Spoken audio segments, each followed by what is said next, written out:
Hi, my name is Crystal Clark, founder of Equip to Thrive, and I want to equip you to thrive in college. And don't forget to check out our first two episodes. The first one, Equip Yourself with Joy, and the second one, Equip Yourself with Friends. And so welcome to episode 3. And today's topic is super close to my heart. Equip yourself by getting involved. Now, getting involved in college changed my whole life. And it's how I stumble upon my eventual career path and why I get to sit in front of you today and to share my expertise. Now, college is a really great time to get involved. On most of your campuses, there are hundreds of ways to do just that. You can join a club, a team, a society, or fraternity or sorority. You name it, there's likely a place for you that is just waiting for you to show up.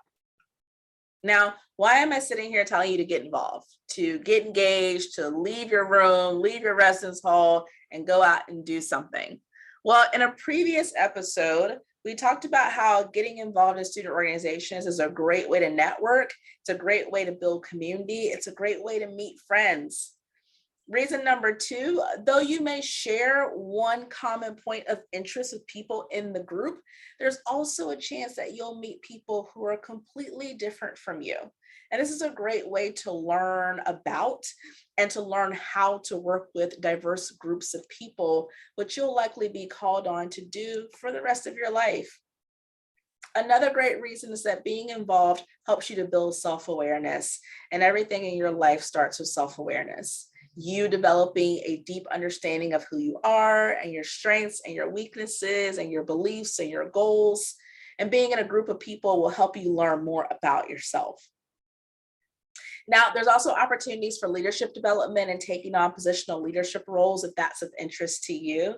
And don't forget about the great skill development opportunities.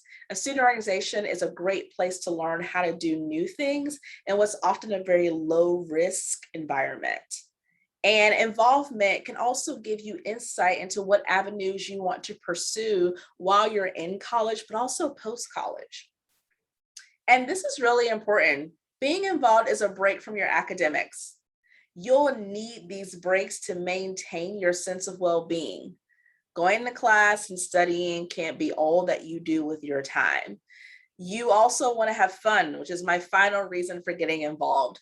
Some of the best times I had in college were through the student organizations that I was involved with, or the people that I met through those student organizations. You're going to want to have a lot of fun in college, and getting involved is one way to do just that. Now, campus involvement has been proven to increase a student's satisfaction with their collegiate experience, and involvement plays a large role in student retention, which really means whether or not you even choose to stay in school. Now, here's a really important question. I'm going to give you some great answers to it, but how does one go about getting involved? Now, every campus has different experiences, but I've yet to hear of a campus that doesn't have a student activities or student organization fair. It is when every student organization has a booth or a table, and students really wander around a space learning about groups of interest and leaving behind their contact information so that groups can follow up with them post the fair. The groups are in search of members and you're in search of groups. Organizations can provide literature or fun marketing items to help you learn more about them and also that you remember them post the fair.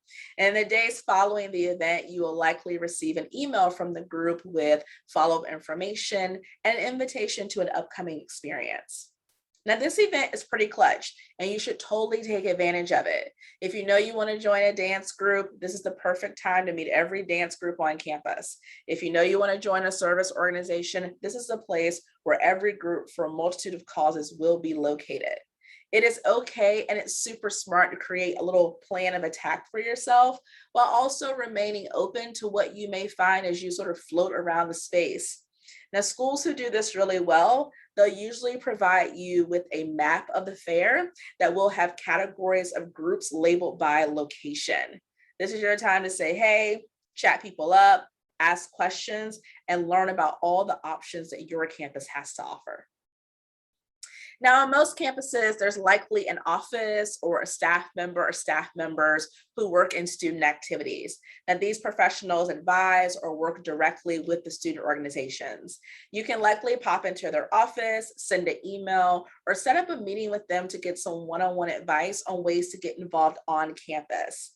There could also be a peer group connected to that office, which will create an opportunity for you to meet with fellow undergraduate students who will offer you really helpful advice on and perspective on which groups can really match your interests.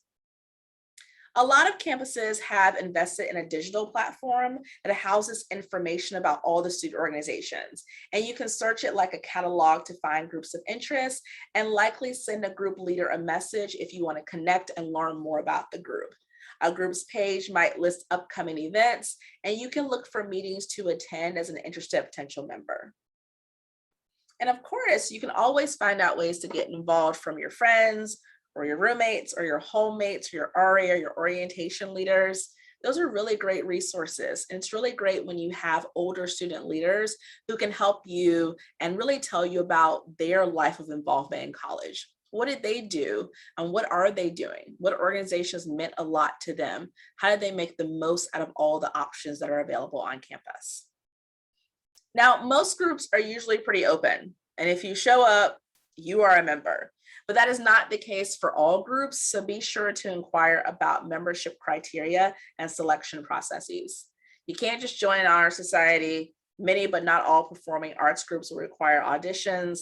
Lots of sports teams will require a tryout, and you certainly can't just show up and join a fraternity or a sorority. Now, don't be nervous about reaching out and asking group leadership about information on how to join. Most good group leaders are happy when people reach out showing interest in their organization. You can always start by seeing if they have social media accounts or a website. You may also see a great deal of posters or flyers around campus with helpful information. And for some organizations, they may point you to an application to get started on becoming a member. And now another special note. There will be some organizations that are a bit more secretive about how one joins their group. And in these cases, you'll just have to sort of keep your ear to the ground to learn when you might be able to pursue this experience. And remember, you can always reach out to student activities or the Office of Fraternity and Sorority Life if you have any questions. Now, this advice that I'm giving you is not just for first-year students or transfer students. As you move through the years, you may develop new interests or perhaps have more time in your schedule to seek out involvement opportunities. And in most cases, you haven't missed your chance. So you can go out and seek new opportunities as you get older. Now, often people state that National Panel and Conference sororities, NPC sororities, and Interfraternity Council fraternities, or IFC fraternities, which are historically white Greek letter organizations, are very partial to first year and second year students. However, I look into that on your campus. Now, NPHC fraternities and sororities, National Panel and Council organizations, the Divine Nine, historically Black Greek letter organizations, are often known to seek out sophomores through seniors. But once again, reach out to peers or staff who can help you find the right answer for your community. Now, here are some questions that I want you to ponder as you deliberate saying yes to an organization. Because you're going to go to the activities fair, and you're going to want to do everything. It is super hard to say no to good things, but I want you to take a breath and I want you to have a good conversation with yourself. And here are some questions that you can ask yourself and answer for yourself in that conversation. And it may not be in this order, but you should definitely talk about all these things. Now, the first question is, how much does this cost? You know your budget. And some groups do come with a membership fee or have activities that ask you to buy additional items. Be honest with yourself and your ability to afford being a member. Does this group help people in the form of scholarships or a payment plans if there are people who want to be a member but can't swing the economics of it? Does your school have financial assistance for students looking to be involved in student organizations? How many hours would you have to work to be able to afford membership and still be able to enjoy the organization?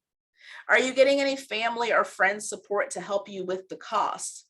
You don't want to be overly stressed out about affording a student organization. You also don't want to go into debt or engage in bad financial practices. Now, the next question is, how much time is expected of each member? Because remember, you got classes, you got to study for those classes, you got to sleep, you got to eat, you got friends, you got work, you might want to work out, and so on and so on and so forth. Do you have the time to fulfill the expectations of membership? This includes meetings and contributing to projects and events. What are the expectations of you as a member? What exactly will you be doing as a member of this group? Are you doing service work? Are you doing philanthropy work? Are there committees that you have to be on? Are there rehearsals? How many performances do you all do throughout the year? And once you know what those expectations are and what you'll be doing, I think you got to ask yourself, do I really want to do these things? And if you don't, then you probably shouldn't join that group. Now, big question, probably the most important question that I want you to think about. When you think about the group members, I want you to ask yourself, are these people that you see yourself spending time with on a regular basis? I am all about diversity, and I certainly don't believe that you need to join organizations with people who are just like you. But at the base of it all, I want to make sure, and I certainly want you to make sure, that you're surrounded by good people who respect you and that you can be yourself around as you do great things together. Do you feel reasonably comfortable and welcomed and included? Does spending time with these people fill your bucket, that give you a positive feeling? Or do these people kick your bucket over and deplete you of all of your energy? Think about it. And the last question, which may seem so simple, but I promise you, if you really ask it of yourself well and you're truly honest with yourself, you may need to ask yourself it 2 or 3 times to get to the real answer. But why are you joining this group? And hopefully it's because you really want to, like you believe in the mission and the cause and you really want to do the work and it really speaks to you, and not because your friend is joining or because a certain group of peers are joining so you feel like you should too.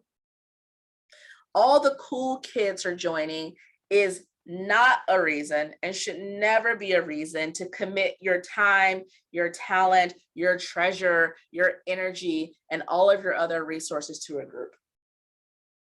Campus involvement is a very personal decision, and you got to do you, and every group on that campus ain't for you, and that's totally fine. Now, a few things, because you know I like to give you some cautionary tales and some warnings. I want you to learn from my mistakes. You actually don't have to join everything. The temptation for many people, especially if you are a part of the group of people who are like overachievers or you are just joiners, like that's who you are, the temptation is that you will join 52 student organizations, one for each week of the year. But here's my advice. Don't. Instead, pick up 1 or 2 and see how it goes. See your involvement through the lens of quality and not quantity. Now, my alma mater runs a campaign called Depth Over Breadth. This is the way that you should think about joining groups on campus. Pick a couple that you get deeply involved with, and perhaps if you want to, you make your way towards a leadership role. Spreading yourself too thin and not being able to contribute your best self to 52 groups is not the way to go. You don't want to be that person who is triple booked for meetings, never really prepared for anything, falling behind on your commitments, and not even enjoying your life because you're in a frenzy of student organization chaos. Because remember, every yes you say to one thing, you're saying no to another. And you certainly don't want to get in the habit of saying no to your academics. And really, you don't want to get into the habit of saying no to your well-being. Now, There are many ways to support a group or a cause without becoming a part of the organization. You can attend their events. You can market their events on your social media platform. You can contribute to fundraisers. You can refer other friends for membership, but you don't have to be a member. Don't think that you're not being supportive because you don't join. Just pick a different way to support. Now, number 3, I think is just a really smart strategy. It's okay to have a student organization shopping period. You can sign up for a bunch and then you can attend the initial meetings and the initial events. You can go and you can meet the people, and after you've done so, you can take some time to reflect on your experience and your goals. And if a group doesn't match up, it's okay to drop it. The shopping period and reflection can help you avoid my number 1 warning of overcommitting yourself to too many things.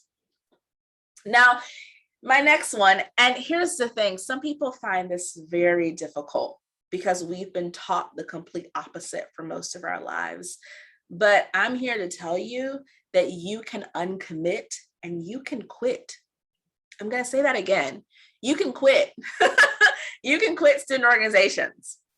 Now, I know that we're raised to not be quitters, and quitters get a really bad name, but I really want you to listen to me on this. Sometimes walking away, quitting, uncommitting is the best thing that you can do for you and the student organization.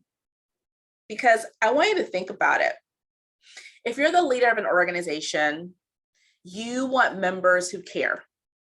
You want members who want to be there, who are able to take on projects, who are dependable and they show up.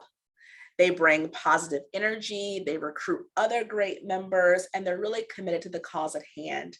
And so if at any time you aren't that person in a group, then you might want to consider letting this one go from your list forever, or at least for the time being. Now, I might do another video on how to quit and say no effectively. But for now, I just want you all to know that you do have a choice, right? You don't have to stay in one place just because you said yes to it one time. Now, I want you to remember that college is a place and a time of change and transition. So what you love as a first-year student may not be the same by the time you get to your senior year. There may be some organizations that you'll stay in from the day you get to college to the day you graduate, and that is fine and acceptable and normal and wonderful. And some of you may join an organization and stay in it for 3 months and go, you know what, this isn't for me anymore. And that is also fine and acceptable and normal. It is okay. You can quit, you can walk away, you can change. Now, it's great to say yes to a leadership role in a student organization, but I really don't want you to feel like you have to do so. So a lot of you spent so much time in high school building up that resume, getting involved in all those student organizations, being in leadership roles because you were trying to get yourself to college, and now you are here. You made it. And now you have to figure out, do I keep up these same patterns from high school, or do I try to map out a different journey for myself? And some of this, you're going to have some conversations about the importance and the meaning of leadership roles for you. But you don't have to have a position to be a leader within an organization. You've probably met a lot of people in your life who have titles who are really terrible leaders. You don't want to be one of those people, right? You can be influential from anywhere within the organization. Only seek a role or only run for office after careful consideration. And if you have a real vision for the organization and a capacity to be in a leadership role, but please don't just seek titles. Don't chase titles. It'll wear on you. Titles are shiny toys, and believe me, all that glitters is not gold. Believe me. And those titles come with a whole lot. They come with a whole lot of everything, and all that they come with are not good. So be careful about seeking titles just to seek titles. Make sure you really want it. Now, you might be under the impression that being involved in a large number of organizations will be helpful when you apply for graduate or professional school, or even when you conduct your post-undergraduate job search. And well, in most cases, it really doesn't matter that much. Now, like I said earlier, if anything, they'll be impressed that you joined a couple of things and invested deeply in those experiences rather than overcommitting yourself. Now, if there are specific organizations that are connected to your graduate or professional degree or your profession, you might want to prioritize those, but it's mostly your grades and your test scores and your interviews and your recommendations and your essays that will matter. Admissions committees and employers are well aware of all the things that one uses to pad their resume, and they also know that those things aren't really always an honest representation of your involvement. And here's what I want to tell you, just a big lesson in life. Don't do too many things in life that force you to be a liar about yourself and about your contributions. Always go with integrity, always.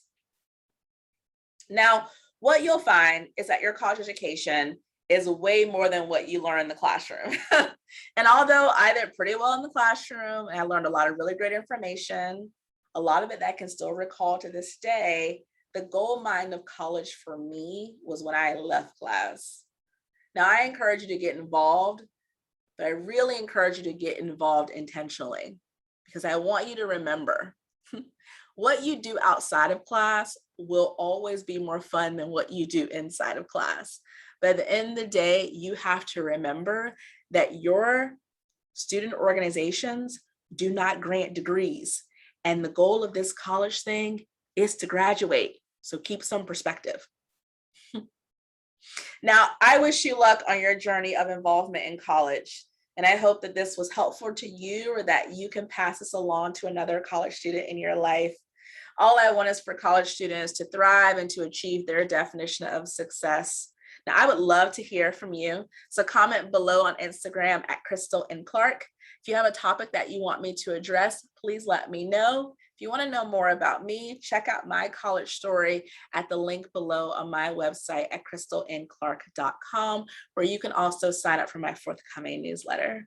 So have a great one, y'all. And I wish you nothing but the best as you thrive while beginning or continuing your college journey. Bye, y'all.